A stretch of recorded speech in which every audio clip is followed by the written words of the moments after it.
हाय students, आपण last लेक्चरमध्ये thermodynamics या टॉपिकवर जेई नीटचे काही एक्झाम्पल्स पाहिले. ते जे एक्झाम्पल्स होते ते कोणत्या सेक्शनवर होते तर फर्स्ट लॉ ऑफ थर्मोडायनॅमिक्स.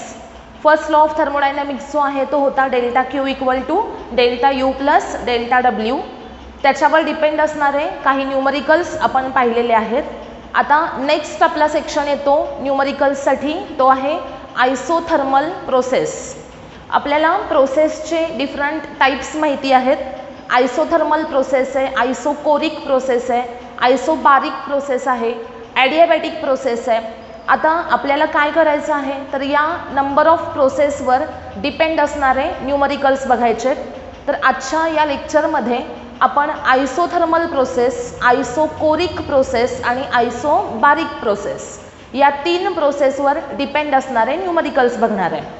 याच्यामध्ये फर्स्ट मी इथे 3 एक्झाम्पल्स लिहिलेले आहेत. ते 3 एक्झाम्पल्स जे आहेत ते आहेत आयसोथर्मल प्रोसेसचे एक्झाम्पल्स. सगळ्यांना माहिती आहे आपल्याला की आयसोथर्मल प्रोसेस म्हणजे काय, तर अशी प्रोसेस ज्याच्यामध्ये टेम्परेचर कसं राहतं, कॉन्स्टंट राहतं, त्या प्रोसेसला आपण आयसोथर्मल प्रोसेस असं म्हणतो.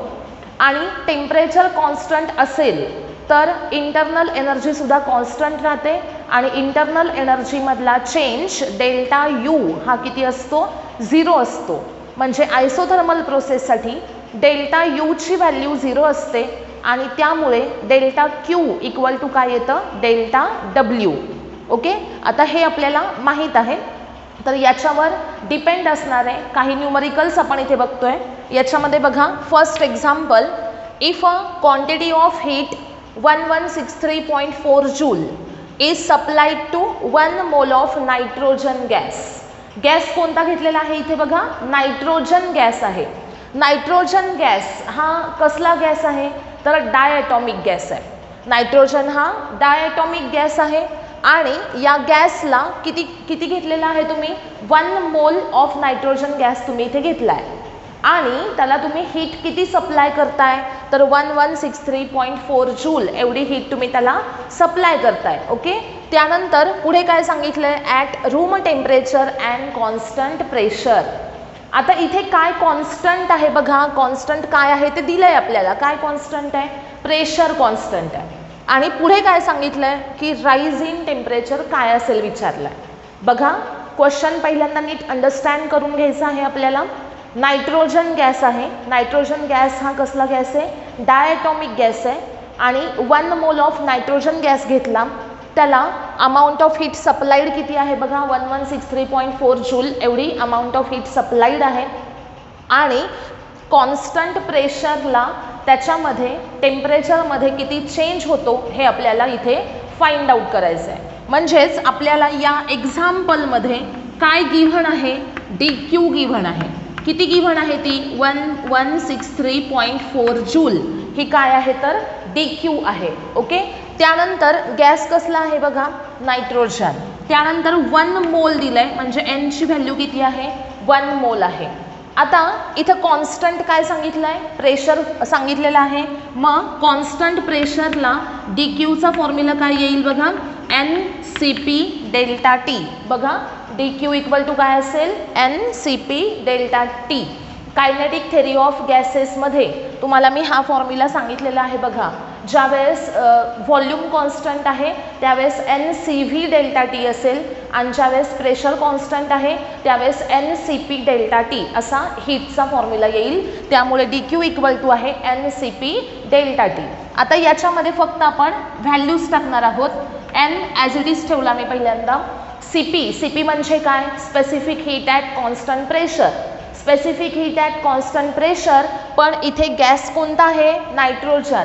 नायट्रोजन गॅससाठी, नायट्रोजन हा डायॲटॉमिक गॅस आहे आणि डायॲटॉमिक गॅससाठी, डायॲटॉमिक मॉलिक्युल्ससाठी आपण सी पी आणि सी व्ही काय असतात बघितलेले आहेत. सी व्ही काय असते, डायॲटॉमिक असेल तर सी व्ही काय असते, 5/2R आणि सी पी कसा काढायचा, सी व्ही प्लस आर करायचं म्हणजे 5/2R प्लस आर म्हणजे किती येणार, 7/2R.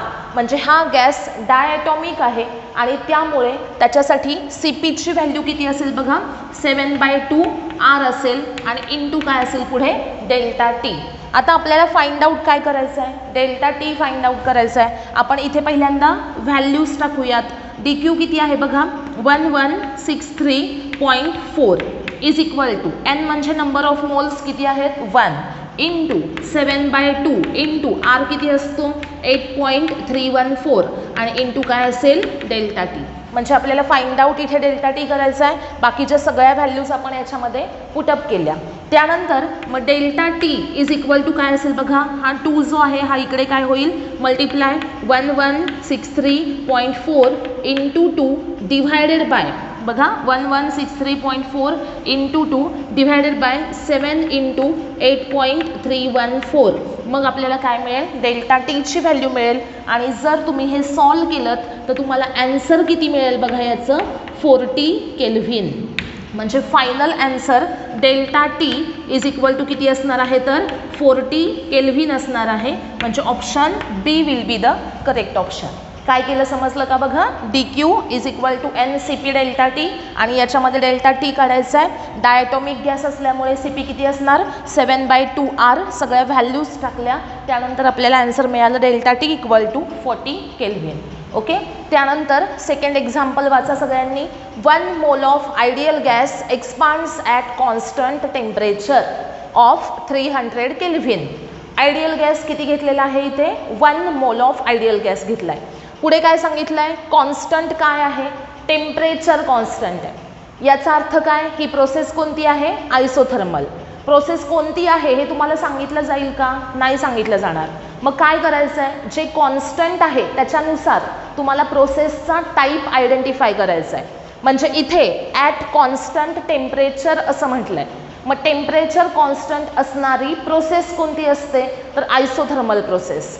मग 1 मोल ऑफ आयडियल गॅस घेतला आणि तो काय केला आयसोथर्मली एक्सपांड केला आहे बरोबर. म्हणजे टेम्परेचर त्याचं कॉन्स्टंट आहे आणि व्हॉल्यूममध्ये काय झालं आहे इन्क्रीज झालेला आहे. पुढं टेम्परेचर किती आहे 300 केल्व्हिन एवढं कॉन्स्टंट टेम्परेचर आहे. त्यानंतर from initial volume 10 litre to final volume 20 litre. म्हणजे आपल्याला गिव्हन व्हॅल्यूज कोणत्या आहेत V1 आणि V2 गिव्हन आहे. V1 किती आहे 10 लिटर, V2 किती आहे 20 लिटर आणि विचारलं आहे काय work done in expanding the gas. Work done किती आहे विचारलं आहे. मग आता याच्यामध्ये आपल्याला पहिल्यांदा गिव्हन डेटा जो आहे तो आपल्याला आयडेंटिफाय करता आला पाहिजे. एन ची व्हॅल्यू आहे 1, नंबर ऑफ मोल्स 1 आहेत. त्यानंतर पुढे काय सांगितलं आहे टी इज इक्वल टू किती आहे 300 केल्व्हिन. त्यानंतर V1 म्हणजे इनिशियल व्हॉल्यूम ते आहे 10 लिटर. त्यानंतर फायनल व्हॉल्यूम V2 हे किती आहे बघा 20 लिटर. हा एवढा डेटा आपल्याला गिव्हन आहे आणि तुम्हाला विचारलं आहे work done W equal to question mark. आता याच्यामध्ये आपल्याला आयसोथर्मल प्रोसेससाठी जे वर्क केलं जातं त्या वर्कचा फॉर्म्युला माहिती असला पाहिजे. तो आपण थेरीच्या लेक्चरमध्ये पाहिलेला आहे. आयसोथर्मल प्रोसेस हे ज्या लेक्चरमध्ये मी घेतलं आहे त्याच्यामध्ये तुम्हाला मी वर्क डनचा फॉर्म्युला सांगितला आहे. तुम्ही बघू शकता परत. Work done in isothermal process W is equal to formula काय आहे बघा NRT log to the base E V2 upon V1. बघा W is equal to formula काय असतो NRT log to the base E V2 upon V1 which is equal to N ची value किती आहे 1, R किती असतो 8.314 इंटू T किती आहे बघा 300 into log to the base E V2 आहे 20 आणि V1 आहे 10. पुढे काय येईल 8.314 into 300 into log to the base E. Log कशाचा घ्यायचा 2चा. आता याचं जर तुम्ही आन्सर फाइंड आउट केलं तर ते किती येईल बघा 1728 जूल एवढं आन्सर आलं पाहिजे. Okay. W is equal to किती येईल 1728 जूल आणि ऑप्शन बी हा करेक्ट ऑप्शन असेल. हे तुम्ही सॉल्व करायचं आहे. W फॉर्म्युला लक्षात ठेवायचा. Work done in isothermal process is given by the formula W is equal to NRT log of V2 upon V1. इथं बेस काय घेतलेला आहे बघा E घेतलेला आहे. जर तुम्ही इथे बेस 10 घेतला log टू द बेस 10 घेतला तर हा जो टोटल फॉर्म्युला आहे त्याला मल्टिप्लाय कितीनं केलं जाईल बघा, 2.303 मल्टिप्लाय केलं जाईल. म्हणजे जर तुम्ही याच्यामध्ये इथं लॉग टू द बेस 10 केला तर तुम्हाला इथे 2.303 या फॉर्म्युल्याला काय करावं लागेल, मल्टिप्लाय करावं लागेल. लक्षात ठेवायचं आहे सगळ्यांनी हा चेंज. ज्यावेळेस मी इथे log to the base E लिहिलाय त्यावेळेस इथे हा 2.303 येत नाही, पण ज्यावेळेस मी इथे लॉग टू द बेस 10 लिहिते त्यावेळेस इथं मल्टिप्लाय कितीने करायचं आहे, 2.303 न. ओके, आत्ता मी इथे log to the base E लिहिलाय म्हणून हा 2.303 रिमूव्ह केला. ओके, आता याच्यामध्ये व्हॅल्यूज टाकल्यानंतर आन्सर आपलं किती येतं, 1728 जूल. ओके, त्यानंतर नेक्स्ट बघायचं आहे बघा, आयसोथर्मल प्रोसेस जी आहे याच्यावर विचारली जाणारी मोस्ट ऑफ द एक्झाम्पल्स ही या फॉर्म्युल्यावर डिपेंड असणार आहेत, work done in isothermal process. Okay, isothermal प्रोसेसवरचे मोस्ट ऑफ द एक्झाम्पल्स कशावर असणार आहेत, work done in isothermal process. Next बघायचं आहे, a vessel containing 5 litre of gas at 0.8 metre pressure is connected to evacuated vessel of volume 3 litre. The resultant pressure inside will be. आता example जर नीट read केलं तर काय समजलं आपल्याला, vessel आहे त्या व्हेसलमध्ये 5 लिटर गॅस आहे. एक व्हेसल आहे त्या व्हेसलमध्ये काय आहे, किती गॅस घेतलेला आहे, 5 लिटर व्हॉल्यूमचा गॅस घेतलेला आहे आणि त्याचं प्रेशर किती आहे बघा, 0.8 मीटर एवढं प्रेशर आहे. ओके, पुढे काय सांगितलेलं आहे की आता ते जे व्हेसल आहे ते कनेक्ट केलं, कशाला कनेक्ट केलं, दुसऱ्या एका इव्हॅक्युएटेड व्हेसलला कनेक्ट केलं. काय सांगितलं, एक व्हेसल होतं त्याच्यामध्ये गॅस होता, त्याचं इनिशियल व्हॉल्यूम होतं 5 लिटर आणि त्याचं प्रेशर किती होतं, 0.8 मीटर. त्यानंतर ते जे व्हेसल आहे ते दुसऱ्या एका इव्हॅक्युएटेड व्हेसलला काय केलं, कनेक्ट केलं. कनेक्ट केल्यानंतर आता टोटल व्हॉल्यूम किती झालं सांगा, पहिल्या व्हेसलमध्ये असणाऱ्या गॅसचं व्हॉल्यूम प्लस दुसऱ्याचं व्हॉल्यूम म्हणजे टोटल व्हॉल्यूम किती झालं, 5 + 3 म्हणजे किती झालं, 8. म्हणजे इनिशियली व्हॉल्यूम होतं 5 लिटर, प्रेशर होतं किती, 0.8 मीटर. ज्यावेळेस दोन्ही व्हेसल कनेक्ट झाले आता टोटल व्हॉल्यूम किती झालं, 5 + 3 म्हणजे 8 लिटर एवढं व्हॉल्यूम झालं. आणि आता तुम्हाला विचारलं की आता प्रेशर किती असेल. म्हणजेच बघा सांगितलेल्या डेटावरून आपल्याला काय काय लक्षात येईल, आपल्याला इनिशियल व्हॉल्यूम, फायनल व्हॉल्यूम आणि इनिशियल प्रेशर या 3 व्हॅल्यूज गिव्हन आहेत आणि विचारलंय काय आपल्याला, तर फायनल प्रेशर विचारलंय. म्हणजे P1, V1 आणि V2 या 3 व्हॅल्यूज माहिती आहेत, P2 काढायचा आहे. म्हणजे आपल्याला काय घेतलं पाहिजे, तर P आणि V यांच्यामध्ये असणारं रिलेशन घेतलं पाहिजे. P आणि V यांच्यात रिलेशन कसं आहे सांगा, इनव्हर्स. म्हणजेच काय असतं, त्यांचा प्रोडक्ट कसा असतो, कॉन्स्टंट असतो. म्हणजे P1 V1 = काय येतं, P2 V2 आणि मग याच्यावरून आपल्याला P2 ची व्हॅल्यू मिळू शकते. मग याच्यामध्ये गिव्हन काय आहे सांगा मला पहिल्यांदा, P1 किती आहे, 0.8 मीटर, V1 किती आहे, 5 लिटर. त्यानंतर V2 कसा काढायचा, 5 + 3 = 8 लिटर. ओके, आणि विचारलंय काय आपल्याला, P2 = क्वेश्चन मार्क. आता आपल्याला रिलेशन माहिती आहे, P1 V1 = काय असतं, P2 V2.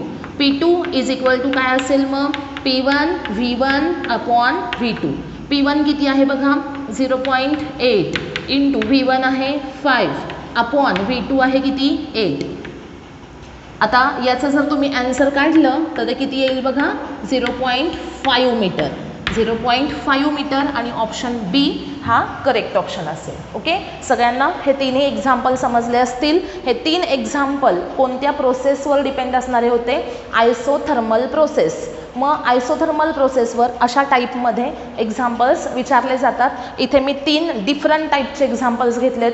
आयसोथर्मल प्रोसेससाठी हे एक एक्झाम्पल लक्षात ठेवायचं, अशा टाईपचं एक्झाम्पल येऊ शकतं किंवा most of the work done विचारलं जातं. आणि आयसोथर्मल प्रोसेसमध्ये असणारं रिलेशन कोणतं, बॉयल्स लॉ म्हणजेच PV = कॉन्स्टंट आणि त्याच्यावरचं तिथे एक एक्झाम्पल घेतलं आहे.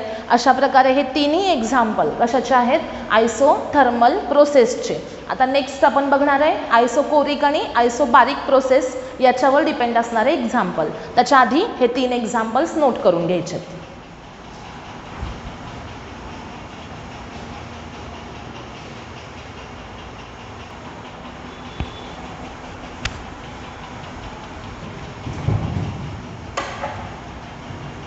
आता नेक्स्ट एक्झाम्पल बघा, 4, 5, 6, 7 हे 4 एक्झाम्पल्स जे आहेत हे आयसोकोरिक प्रोसेस आणि आयसोबारिक प्रोसेस याच्यावर डिपेंड असणारे एक्झाम्पल्स आहेत.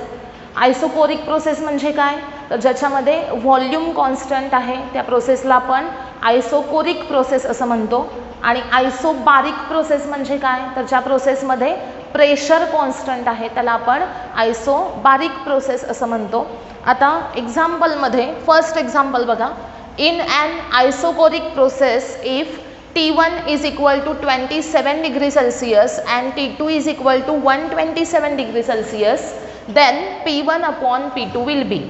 काय सांगितलं आहे आपल्याला, T1 आणि T2 हे दोन टेम्परेचर्स गिव्हन आहेत, ते कशामध्ये आहेत, सेल्सियसमध्ये आहेत. आणि आपल्याला रेशो विचारलेला आहे P1 अपॉन P2 काय असेल. म्हणजे इथे आयसोकोरिक प्रोसेस आहे.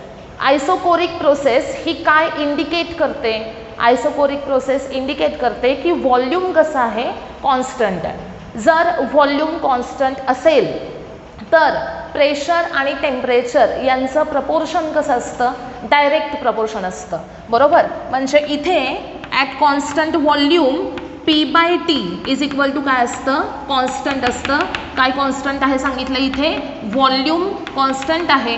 म्हणजे P आणि T यांचं प्रपोर्शन कसं असतं, डायरेक्ट प्रपोर्शन असतं आणि त्यामुळे त्यांचा रेशो कॉन्स्टंट असतो. मग आपण असं लिहू शकतो की P1 upon P2 is equal to काय असणार आहे, T1 अपॉन T2.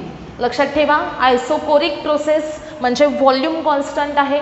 कॉन्स्टंट व्हॉल्यूमला प्रेशर आणि टेम्परेचर यांचं प्रपोर्शन कसं असतं, direct proportion. P directly proportional to काय असतं, T असतं. हा कोणता लॉ आहे, तर गे-लुसॅक्स लॉ आहे, बरोबर. मग आता T1 upon P2 is equal to काय येणार, T1 अपॉन T2 असणार. मग इक्वल टू T1 किती आहे बघा, T1 27 डिग्री सेल्सिअस म्हणजे 27 plus 273 kelvin divided by T2 किती आहे, 127 डिग्री सेल्सिअस म्हणजे 127 प्लस 273 केल्व्हिन म्हणजे इथं किती येतात, 300 केल्व्हिन डिवायडेड बाय 273 प्लस 127 म्हणजे 400 केल्व्हिन. आणि मग पुढे हा रेशो किती येईल बघा, 3/4. This is our final answer. So option C will be the correct option. कळलं का बघा सगळ्यांना. P1 upon P2 is equal to असणार आहे T1 अपॉन T2 कारण त्यांच्यामध्ये प्रपोर्शन आहे डायरेक्ट. आणि हे जे टेम्परेचर्स आहेत हे ॲब्सल्यूट टेम्परेचर्स आहेत. म्हणजे कशामधले टेम्परेचर्स येथे, केल्व्हिनमधले आहेत. आणि त्यामुळे इथे 27 प्लस 273 अपॉन 127 प्लस 273 केलं, आन्सर किती मिळालं, 300 अपॉन 400 म्हणजेच किती, 3/4. ओके, म्हणजे ऑप्शन सी हा करेक्ट ऑप्शन इथे आपल्याला मिळालेला आहे. त्यानंतर नेक्स्ट एक्झाम्पल बघायचं आहे, अ गॅस एक्सपांड्स 0.25 मीटर क्यूब. हे काय तुम्हाला दिलं आहे, गॅस किती एक्सपांड झाला ते सांगितलं आहे. गॅस किती एक्सपांड झाला याचा अर्थ काय, तर त्या गॅसच्या व्हॉल्यूममध्ये चेंज किती झाला. म्हणजे हा काय दिलेला आहे, 0.25 मीटर क्यूब. हे गॅसचं एक्सपान्शन किती झालं हे इंडिकेट करतं आहे. म्हणजेच काय, तर चेंज इन व्हॉल्यूम इंडिकेट करतं आहे. मग त्यामुळे आपण असं म्हणू शकतो की डेल्टा व्ही गिव्हन आहे आपल्याला, किती आहे, 0.25 metre cube. Change in volume delta V is equal to 0.25 metre cube. पुढे ॲट कॉन्स्टंट प्रेशर, काय कॉन्स्टंट आहे, प्रेशर कॉन्स्टंट आहे आणि किती आहे, 10⁻3. ओके, मग P इक्वल टू किती आहे, 10⁻3 न्यूटन पर मीटर स्क्वेअर. आणि वर्क डन आपल्याला विचारलेलं आहे. बघा दिलं आहे काय, डेल्टा व्ही गिव्हन आहे. डेल्टा व्ही किती आहे, 0.25 मीटर क्यूब. आणि प्रेशर P गिव्हन आहे, P किती आहे, 10⁻3 न्यूटन पर मीटर स्क्वेअर. कॉन्स्टंट प्रेशर आणि व्हॉल्यूममध्ये चेंज अशी प्रोसेस आहे ही.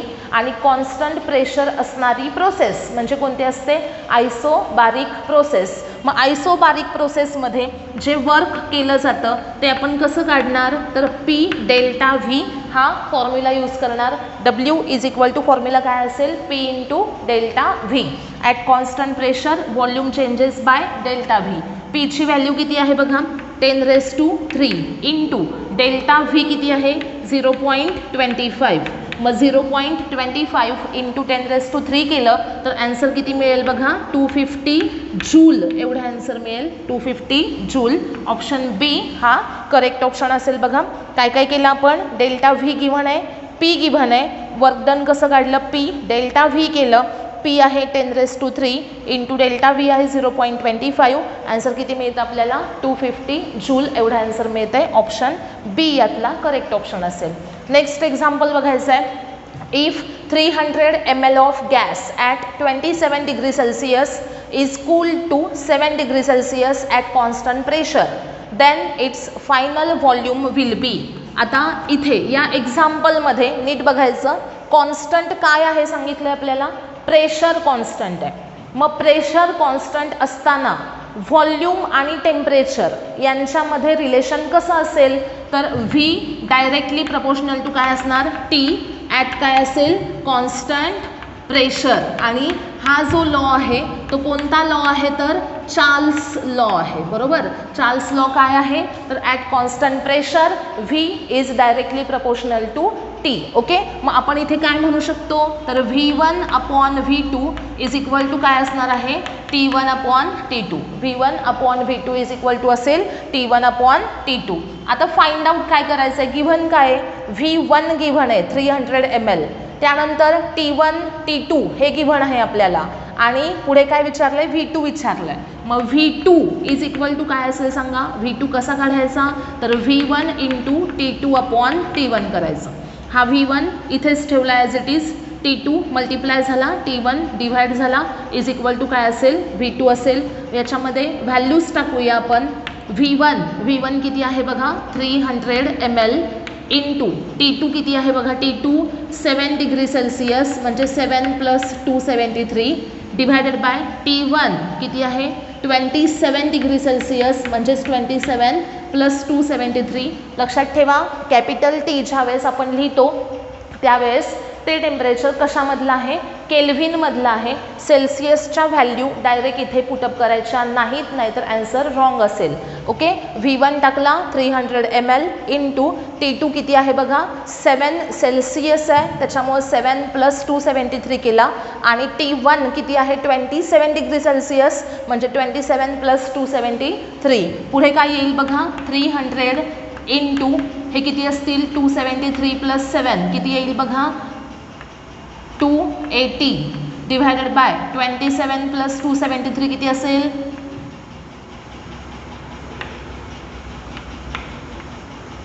300. ओके म्हणजे 280 अपॉन किती आलं 300 म्हणजे फायनल ॲन्सर आपलं किती आलं 280. हा 300 कॅन्सल झाला.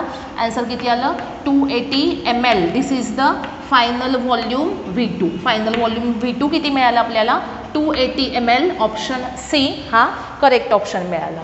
ओके इथे काय केलं कॉन्स्टंट प्रेशर आहे आयसोबारिक प्रोसेस आहे आणि याच्यामध्ये व्ही आणि टीचं प्रपोर्शन कसं आहे डायरेक्ट प्रपोर्शन आहे आणि मग आपण व्हॅल्यूज टाकल्या V2चं ॲन्सर किती मिळालं 280 ml. ओके त्यानंतर नेक्स्ट एक्झाम्पल बघा. If temperature of 1 mole of ideal gas is changed from 0 degree Celsius to 100 degree Celsius at constant pressure, then work done will be. आता याच्यामध्ये नंबर ऑफ मोल्स आपल्याला given आहेत 1, त्यानंतर टेम्परेचरमधला change given आहे delta T किती आहे बघा 100 आहे डेल्टा टी आहे 100 आणि प्रेशर कसं आहे कॉन्स्टंट आहे. मग वर्क डन विचारलं आहे. ॲट कॉन्स्टंट प्रेशर आपण वर्क कसं फाइंड आउट करतो P डेल्टा व्ही. बघा आता इथे आपण work done at constant pressure find out केलं. फॉर्म्युला काय असतो P डेल्टा व्ही हा फॉर्म्युला असतो. तोच फॉर्म्युला आपण आता इथे घेतला. पण P आपल्याला गिव्हन नाही डेल्टा व्ही सुद्धा गिव्हन नाही आहे. प्रेशर गिव्हन आहे का नाही. व्हॉल्यूममधला चेंज गिव्हन आहे का नाही. मग काय गिव्हन आहे टेम्परेचरमधला चेंज गिव्हन आहे. मग P डेल्टा व्ही हा जो फॉर्म्युला आहे तो आपण आणखीन कोणत्या फॉर्ममध्ये लिहू शकतो तर NR डेल्टा टी असं लिहू शकतो कारण PV इज इक्वल टू काय असतं NRT. PV इक्वल टू काय असतं NRT आणि त्यामुळे P delta V is equal to आपण कसं लिहू शकतो NR डेल्टा टी. मग याच्यामध्ये व्हॅल्यूज टाकल्यावर पुढे काय येईल बघा N ची व्हॅल्यू किती 1, R किती असतो 8.3 इंटू डेल्टा टी किती आहे 100. बघा काय केलं, एनची व्हॅल्यू 1 टाकली, आरची व्हॅल्यू 8.3 टाकली आणि डेल्टा टी आपल्याला गिवन आहे तो किती आहे 100, तो टाकला. मग पुढे आन्सर किती येईल 8.3 इंटू 10⁻²2 जूल. काय आलं आन्सर 8.3 इंटू 10⁻²2 जूल, म्हणजे ऑप्शन सी हा करेक्ट ऑप्शन मिळाला. ओके. आता इथे आयसो ही कोणती प्रोसेस आहे बघा, कॉन्स्टंट प्रेशर म्हणजे आयसोबारिक प्रोसेस. मग work done in isobaric process काय लक्षात ठेवाल, W = P डेल्टा V हा फॉर्म्युला आहे. किंवा P डेल्टा Vच्या ऐवजी जर तुम्हाला टेम्परेचरमधला चेंज दिला असेल तर त्या केसमध्ये P डेल्टा Vच्या ऐवजी NR डेल्टा T हा फॉर्म्युला तुम्ही इथे यूज करू शकता. ओके. अशा प्रकारे इथे आत्ता आपण 4 एक्झाम्पल बघितले, आयसोकोरिक आणि आयसोबारिक प्रोसेस याच्यावर डिपेंड असणार आहे. आता आयसोकोरिक प्रोसेस जी आहे, आयसोकोरिक प्रोसेस म्हणजे कोणती, तर ज्याच्यामध्ये व्हॉल्यूम कसं आहे कॉन्स्टंट आहे. मग अशा प्रोसेसमध्ये वर्क डन व्हॅल्यू किती असते सांगा बरं. आयसोकोरिक प्रोसेस आहे, व्हॉल्यूम कसं आहे कॉन्स्टंट आहे आणि मग या प्रोसेसमध्ये केलेलं वर्क हे किती असतं, तर work done in the isochoric process is 0. Okay. हे लक्षात ठेवायचं. कोणताही आयसोकोरिक प्रोसेसचा क्वेश्चन आला आणि त्याच्यामध्ये तुम्हाला वर्क डन फाइंड आउट करायचं आहे तर लक्षात असलं पाहिजे आपल्याला की त्याची व्हॅल्यू किती असणार आहे 0. कारण वर्क आपण P डेल्टा V या फॉर्म्युल्यानी फाइंड आउट करतो आणि आयसोकोरिक प्रोसेस असेल तर Vची व्हॅल्यू कॉन्स्टंट असते आणि त्यामुळे डेल्टा V हा किती असतो 0 असतो आणि त्यामुळे W किती मिळणार 0. म्हणजे work done in isochoric process is 0 because delta V is 0. आलं सगळ्यांच्या लक्षात. आयसोकोरिक प्रोसेसचं कोणतंही एक्झाम्पल दिलं, वर्क विचारलं, आन्सर किती 0. आणि आयसोबारिक प्रोसेससाठी 2 फॉर्म्युले P delta V NR delta T याचा यूज करून तुम्ही वर्क डन इथे फाइंड आउट करू शकता. त्यानंतर आयसोकोरिक प्रोसेस असेल तर प्रेशर आणि टेम्परेचर यांचं रिलेशन कसं असतं, P directly proportional to isochoric process काय सांगितलं मी, आयसोकोरिक म्हणजे व्हॉल्यूम कॉन्स्टंट बरोबर, प्रेशर आणि टेम्परेचर यांचं प्रपोर्शन डायरेक्ट म्हणजे P directly proportional to T.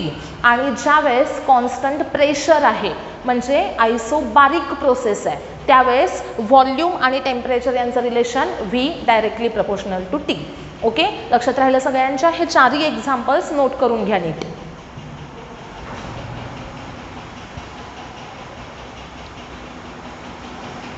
एक लास्ट एक्झाम्पल आपण बघतोय.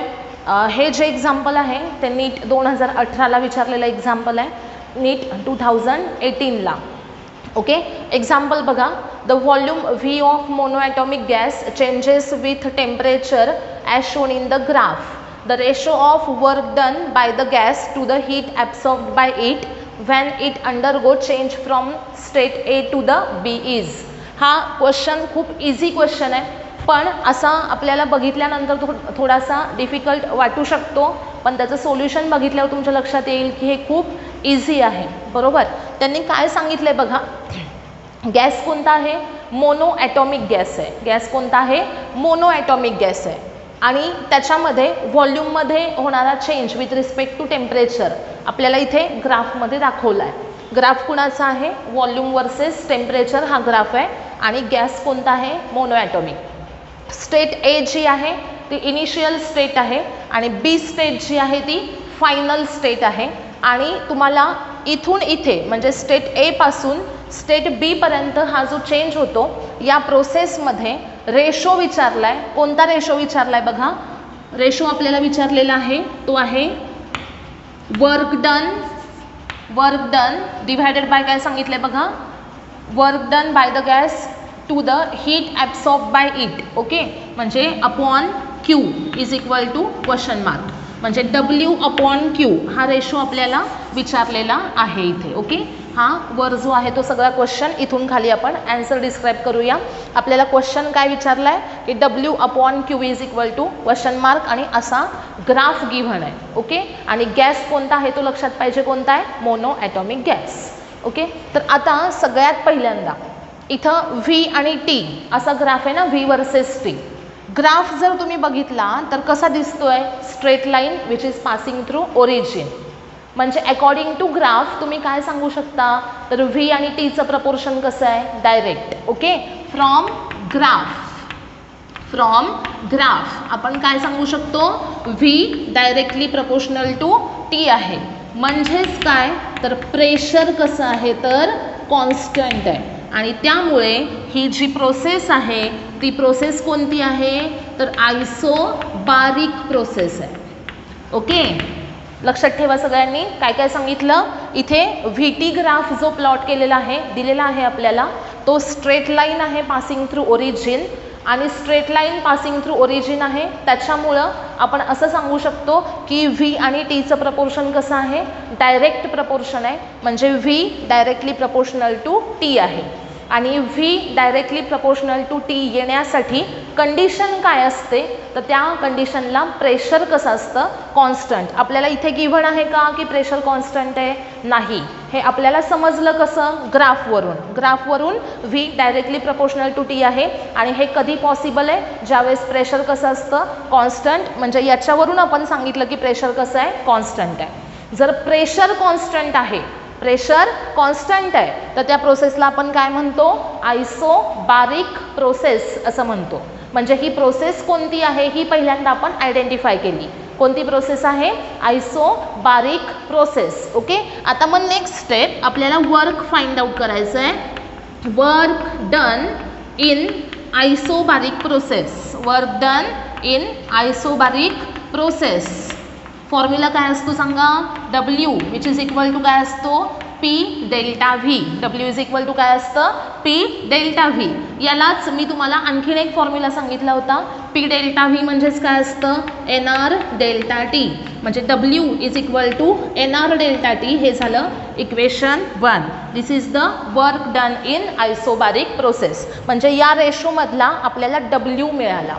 ओके, काय काय केलं, ग्राफवरून प्रपोर्शन शोधलं आपण व्ही आणि टीचं, ते आहे डायरेक्ट, आणि म्हणून प्रेशर कॉन्स्टंट आहे. प्रोसेस आयसोबारिक, आणि आयसोबारिक प्रोसेसमधलं वर्क कसं काढायचं, P डेल्टा व्ही. आणि P डेल्टा व्ही म्हणजेच काय, NR डेल्टा टी. आता Q काढायचं आहे आपल्याला.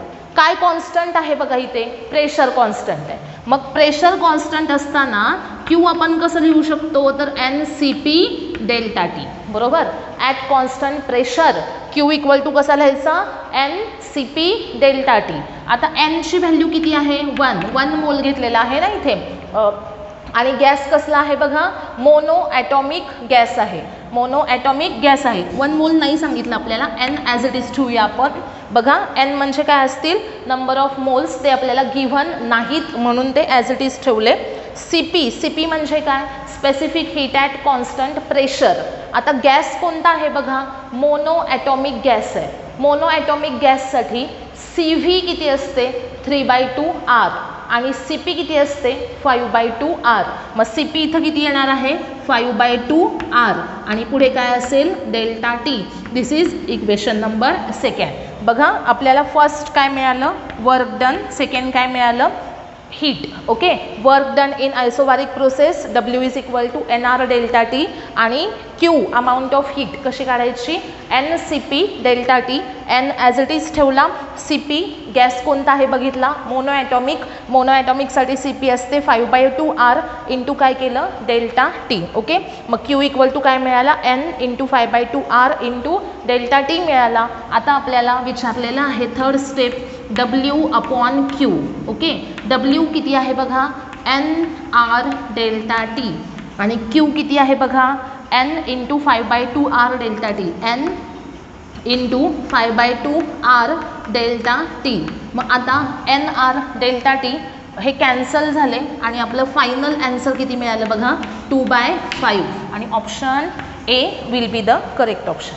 फर्स्ट स्टेपमध्ये गॅस कोणता, प्रोसेस कोणती आहे फाइंड आउट केली. त्या प्रोसेसमध्ये वर्क कसं काढलं ते बघितलं, W equal to NR delta T. त्यानंतर Q काढलं, NCP delta T. CP monoatomic आहे म्हणून 5/2R टाकली.